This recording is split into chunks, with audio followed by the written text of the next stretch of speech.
Hati yang gembira adalah obat yang manjur, tetapi semangat yang patah mengeringkan tulang.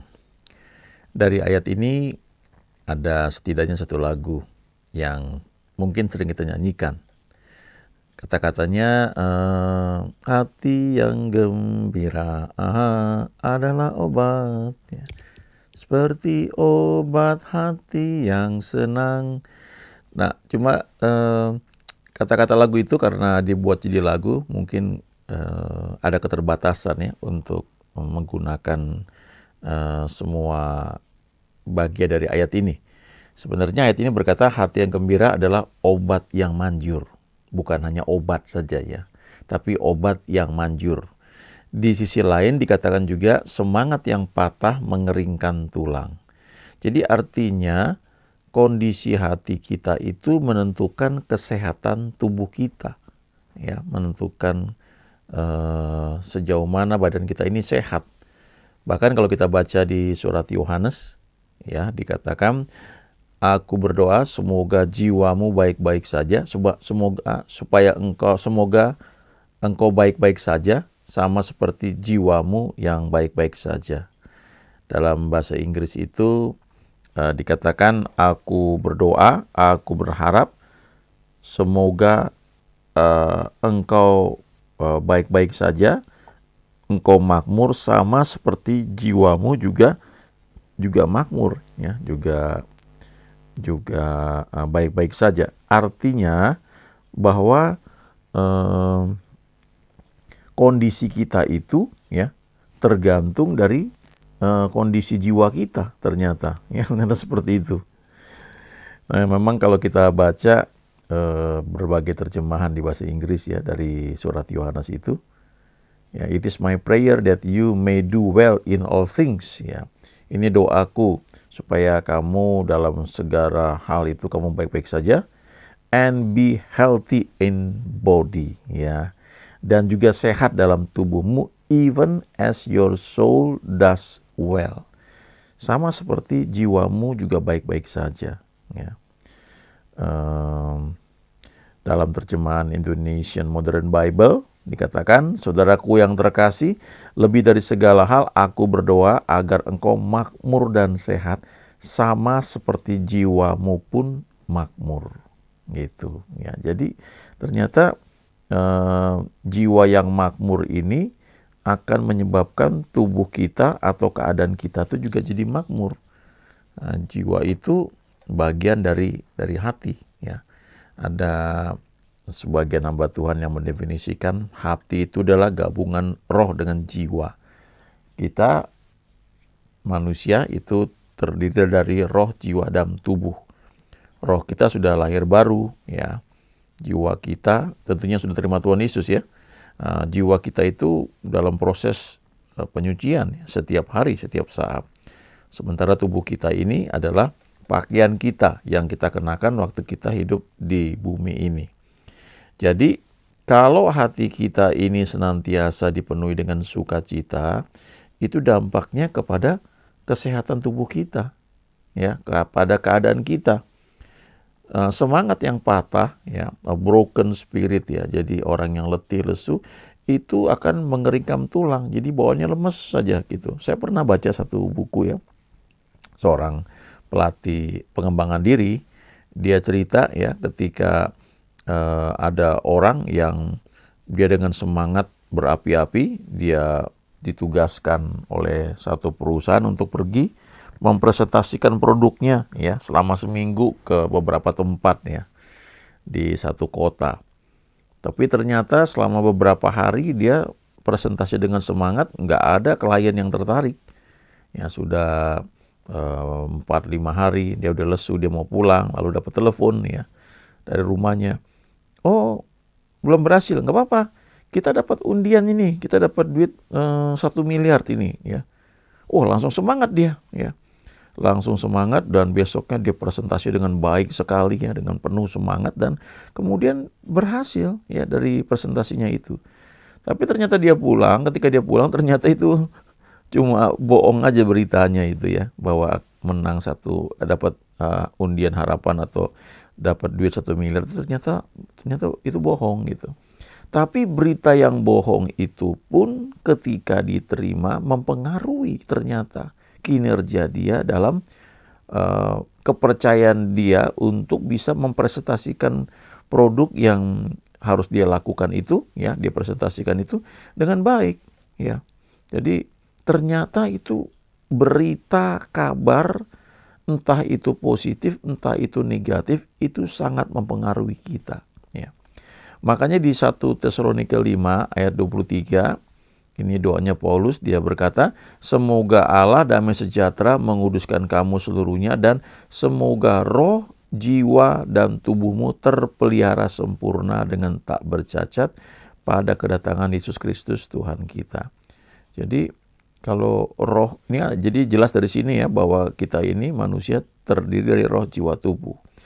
Roh kita yang sudah terima Tuhan Yesus itu sudah menjadi ciptaan baru. Roh ini penurut, roh ini suka menyembah Tuhan. Bahkan di Yohanes 4 dikatakan Allah itu roh. Barang siapa yang menyembahnya harus menyembahnya dalam roh dan kebenaran. Ya, jadi rohnya ini, waktu dia lahir baru, roh ini bisa menyembah Tuhan dan roh ini jadi penurut.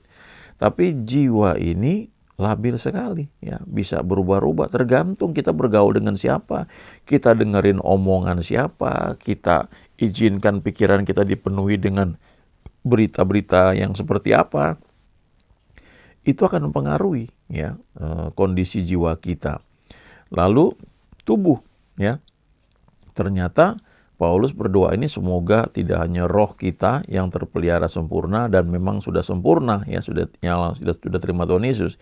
Nah, tapi untuk jiwa dan tubuh juga ternyata dia berdoa, dia berharap bahwa kita ini bekerja sama dengan Roh Kudus tentunya bisa menjaga sedemikian rupa sehingga tidak hanya roh kita tapi jiwa dan tubuh kita ini bisa dalam keadaan baik senantiasa, ya.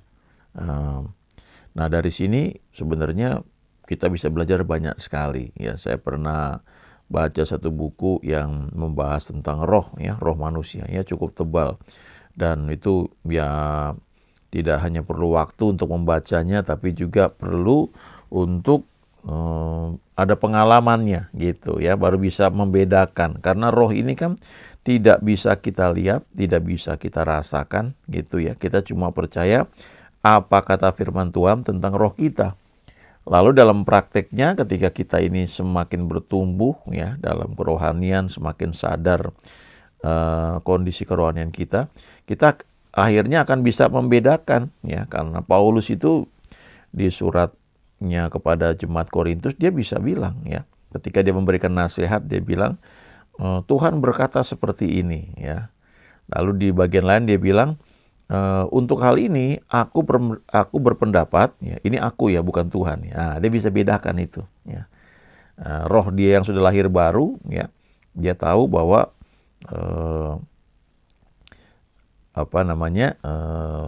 ada hikmat dari Tuhan. Tapi dia bisa bedakan ini Roh Kudus yang bilang, ini Tuhan yang bilang. Kalau ini pendapat aku, tapi aku berpendapat juga sebagai orang yang sudah bertumbuh, ya, secara rohani. Aku sudah kenal Tuhan sekian lama. Jadi itu ternyata lewat pertumbuhan rohani itu bisa kita alami, ya. Tapi sekali lagi tentu saja kita mesti memang banyak hal yang mungkin kita pernah dengar tentang roh kita itu bisa kita mengerti ketika kita punya pengalaman di situ, ya. Sama seperti saya bisa baca teori mengenai berenang, tapi kalau saya nggak pernah nyemplung, ya, saya nggak tahu. Itu sebabnya ketika ada orang-orang membahas mengenai bahasa roh, ya, karena tidak mengalami hal itu, tidak bisa membedakan. Jadi campur aduk analisanya itu bahasa roh harus bisa diartikan misalnya. Tapi karena memang tidak di situ, jadi nggak tahu, ya, bahwa ada bahasa roh yang dipakai untuk pribadi, membangun iman, ada yang untuk jemaat dan karena itu harus ditafsirkan, bukan diterjemahkan, ya, ditafsirkan. Kemudian ada lagi ada banyak lainnya. Sama kayak mobil itu ada mobil sedan, ada mobil, ada SUV, ada mobil truk, ya. Semuanya mobil tapi fungsi dan bentuknya berbeda tergantung tujuan penggunaannya seperti apa. Nah, Kalau kita lihat ya, manusia ini roh, jiwa, tubuh, itu gambarannya seperti kalau waktu zaman Musa itu, Musa diperintahkan Tuhan untuk membuat tabernakel ya. Tabernakel, kemah Musa ya, kemah tabernakel. Itu terdiri dari 3 bagian ya. Ada Holy of Holies ya, ruang Maha Kudus.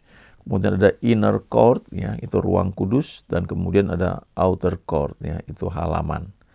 Nah, itu gambarannya kalau halaman itu seperti tubuh manusia ya. Inner court itu seperti jiwa manusia. Kemudian yang ruang maha suci itu, Holy of Holies itu seperti roh kita. Kalau di perjanjian lama ya, kalau kita pelajari kemah ini, tabernakel Musa, dulu ada hamba Tuhan namanya Pendeta Yusuf BS, dia pakar sekali mengajarkan hal ini ya, mengenai kemah Musa. Dan aplikasinya itu dalam kehidupan kita seperti apa ya, sangat luar biasa.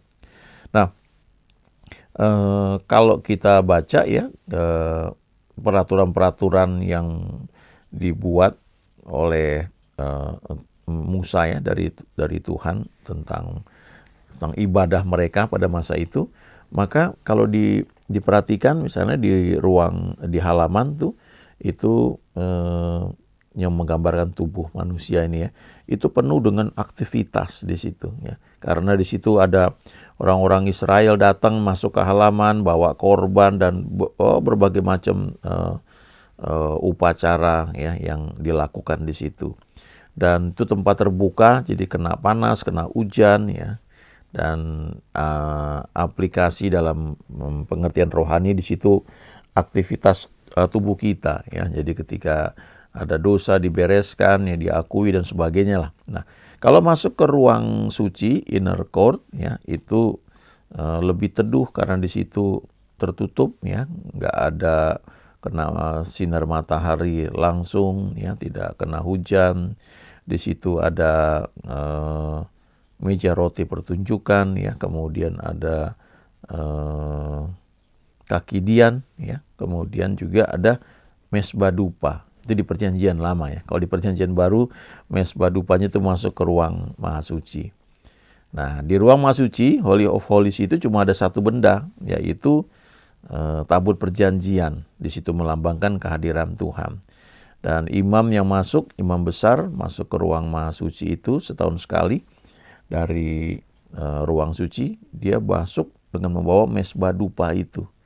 Jadi banyak tafsiran ya, hamba Tuhan mengatakan bahwa mereka masuk ke ruang maha suci itu dengan membawa mesbah ya, mesbah dupa, yaitu pujian penyembahan. Itu yang membuat mereka masuk ke dalam ruang maha suci. Nah, di ruang maha suci itu hanya ada kemuliaan Tuhan ya, ditunjukkan dengan adanya tabut perjanjian. Nah, ini bicara banyak sekali ya, di dalam roh kita ini yang sudah lahir baru, di situ ada roh Allah ya. Karena Alkitab berkata, kita yang terima Tuhan Yesus, maka Allah menyuruh rohnya, ya, roh anaknya itu masuk ke dalam kita, dan oleh roh itu kita berseru, ya Aba, ya Bapa, ya, kita menjadi anak-anak Allah. Jadi di dalam ruang Maha Kudus itu, disitulah ya ada Tuhan, dan di dalam roh kita itulah ada Roh Kudus yang memeteraikan kita, ya, yang membuat kita itu menjadi sadar diri bahwa kita ini ciptaan baru, kita ini anak-anak Allah ya. Kita ini layak, kita ini benar, kudus ya. Bukan karena kita berbuat baik, tapi karena status ya, dibenarkan, justification. Nah, kemudian kehidupan roh ini harusnya termanifestasi keluar menguasai jiwa kita ya. Dalam jiwa itu ada pikiran, ada kehendak, ada emosi. Ya, biasanya secara umum itu yang perlu dibenahi itu pikiran dulu ya. Walaupun ketika kita dipenuhi Roh Kudus ya, kita menyembah Tuhan, lalu kita merasakan jamahan Tuhan ya, yang sering sampai ke fisik ya. Kadang-kadang kita bisa merasakan kayak aliran strom, kadang-kadang ada manifestasi yang begitu kuat sampai kesembuhan itu terjadi secara mujizat karena manifestasinya sampai ke fisik ya. Nah, itu ketika kita sedang mengizinkan Roh Kudus itu bermanifestasi lewat jiwa kita ya. Pikiran yang dibenahi akan menata emosi kita, ya, cara berpikir kita, ya, cara kita bersikap itu jadi berubah. Nah, emosi itu sangat mempengaruhi keputusan kita, ya. Jadi itu seringkali urutannya seperti itu, ya. Walaupun ketika kita mengalami perjumpaan dengan Tuhan, seperti Zakheus itu berjumpa dengan Yesus, langsung berubah total, ya. Setengah dari miliknya diberikan kepada orang miskin. Itu hebat sekali itu, ya. Berapa yang bisa seperti itu, ya. Kalau hartanya nggak banyak mungkin relatif gampang, tapi kalau hartanya udah banyak sekali itu, ya, setengah langsung dibagikan, ya. Wah, itu luar biasa, ya. Tapi itulah perjumpaan dengan Tuhan, ya. Paulus juga mengalami hal yang sama.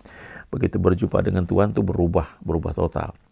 Nah, Paulus menuliskan surat di 1 Timotius 4 ayat 7 dan 8, dia bilang begini, tetapi jauhilah tahayul dan dongeng nenek-nenek tua. Ya, jadi pada masa itu rupanya banyak cerita omong kosong, tahayul, dan berbagai macam dongeng dari nenek-nenek tua, ya. Artinya diturunkan itu, ya. Mungkin cerita itu dari generasi ke generasi. Paulus bilang jauhi itu, ya. Latihlah dirimu beribadah, ya. Kalau dikatakan latihan badani terbatas gunanya, tetapi ibadah itu berguna dalam segala hal.